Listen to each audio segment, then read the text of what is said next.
What's up everyone, and welcome back to the channel. Today we've got Jake Paul responding to Dana White, slamming a potential Conor fight, Rose Namajunas versus Carla Esparza confirmed, and much more. Now let's get into it. Jake Paul versus Conor McGregor is unrealistic, says Dana White. Jake Paul responds. This week, UFC President Dana White made waves when he appeared on Logan Paul's podcast, Impulsive, to talk about all kinds of things combat sports related, even some stuff to do with the current social and political climate.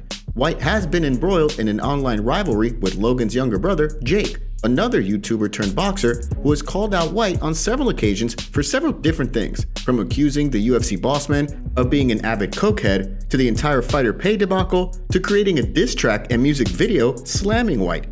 Dana was asked on the podcast about the possibility of having Jake Paul fight Conor McGregor in the cage. The two have been jawing at each other through social media, although really it's more like Jake Paul poking fun at Conor and the Irishman refusing to take the bait directly, giving just one cryptic message online. But the narrative among some fans is that there is a path for Jake Paul to fight Conor, but when White was asked this question, he nixed that idea right in the bud and stated this.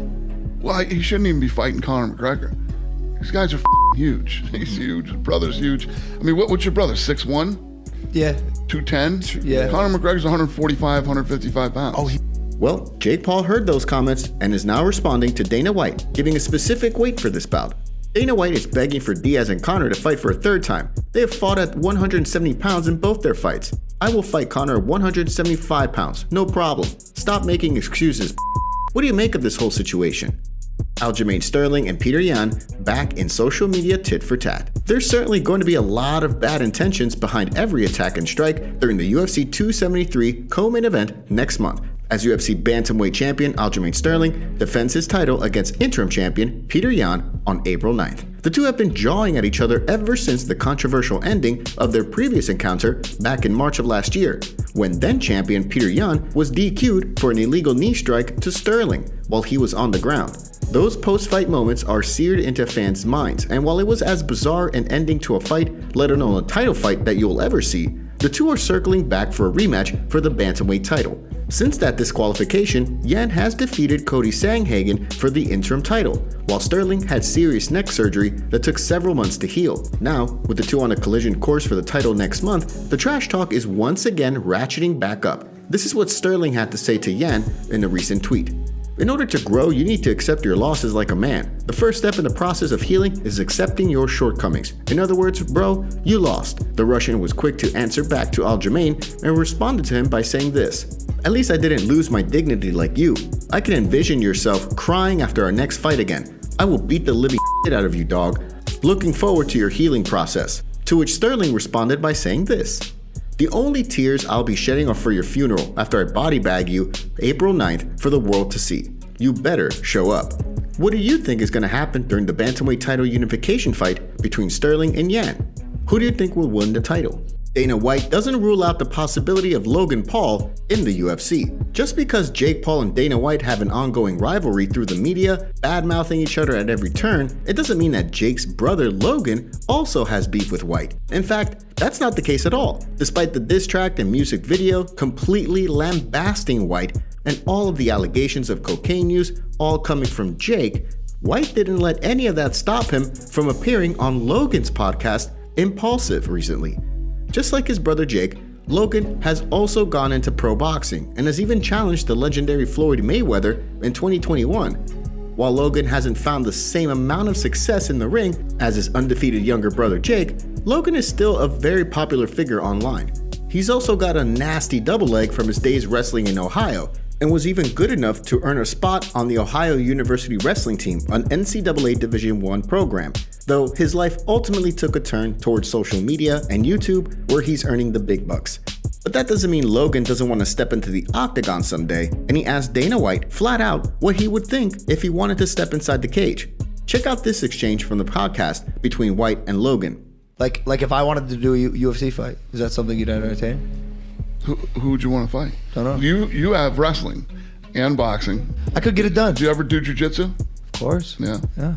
I could get it done, Dana. I'm not saying no. Jake and Logan have both stated that they're up for fighting MMA, though this might be still down the road. It's possible, with his wrestling background, Logan may find a bit more success in the cage than in the ring, although obviously this is just conjecture and would depend on so many factors, especially who his opponent is, his training, and then some.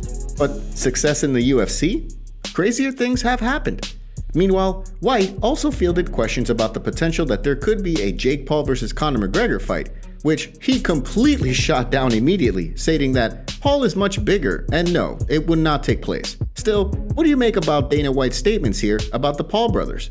Don't forget to take a second to hit that like button and subscribe to the channel to stay up to date on all of the latest fight news. Details of the UFC London hotel altercation as dictated by Paddy Pimblett. The altercation at the hotel lobby between Paddy Pimblett and Ilia Topuria has hit the internet, and it's been talked about ad nauseum by all outlets ahead of the UFC London card. But Topuria and Pimblett will be fighting in the lightweight division this weekend, albeit against different opponents. However, many people are already calling for a fight between these two if they're able to get past their own opponents this coming weekend. For his part, Topuria has stated earlier this week in an interview with MMA Junkie that Paddy's previous comments about the Russo-Georgian War were ignorant and callous, as he had friends who died in that war. Then, the altercation took place and people began to go back to that interview to see why Topuria was so incensed with Paddy. During his media day press conference ahead of UFC London, Pimblett gave details how it all went down and said that it began when he was in the lobby and the doors to an elevator opened. Topuria stepped out and gave him a dirty look. That's when Paddy said something to him, and well, let's have Paddy tell the rest. He like swiped the slap at me, know what I mean? And obviously, lad, if you raise your hands at me, I'm gonna do something. So I wasn't punching him because I'm not breaking my hand and not being able to fight and earn me money on the weekend. So I stepped back and picked the hand sanitizer up and bounced it off his head. And then he swung a dig what I moved out of the way of with a bit of ease. Paddy the Baddy goes on to say that he's not really worried about the whole thing and is simply going to continue focusing on his matchup against Kazula Vargas this Saturday night at UFC London at the O2 Arena. But what do you make of this whole thing? And do you want to see Paddy the Baddy and Topuria fight in the octagon sometime later this year? I like Israel, I like his style, I like his personality as well. I just don't like the mad stupid dances he does when he comes out. All that choreographed shit. Really? He should do that. I dare him to fucking do a whole entrance on the biggest fight of his life. Not talking this fight. This ain't the biggest fight of his life yet. He's fighting a motherfucker that's 1 and 2. He's getting fed a bump. Yeah, I dare him to try something like that and then fight and do what I did. His future, yeah, we'll see. We'll see. He's good and they're gonna push him because he's gonna sell, but he can do very well. He can do very well. And that kind of confidence as well shakes a lot of dudes. I just know this because I know fighting. It shakes a lot of dudes. Even a lot of veterans get shh. And then when they're under the lights that guy has created, like Pimblett, or that I've created when I did it myself, then they just, like, you could bump in on the lights of MSG. I created all that, and then he's just like, oh, fuck, oh, shit. He gets shook. So he can shake a lot of veterans with his confidence, but like I say, he's a bit green, so he needs to work on his skills, especially his striking. I'm pissed off as well because of fucking Mexico. So this guy, I don't know why, and I'm going to take it out on him. He fucking looks like Jay off in-betweeners. He does talk a lot of shit. Protect yourself at all times. Booked. Strawweight champion Rose Namajunas to defend title against Carla Esparza. UFC 274 is going to see the return of UFC Women's Strawweight champion Rose Namajunas to the octagon as she gets set to defend her title against challenger Carla Esparza. The fight will be a rematch of the 2014 fight that was to inaugurate the Strawweight title during the Ultimate Fighter 20 finale. In that fight, Esparza beat Thug Rose by a rear naked choke in the 3rd round. The two have since gone their separate paths in the UFC, with Esparza later losing the title and Rose going on several runs to claim the Strawweight title twice.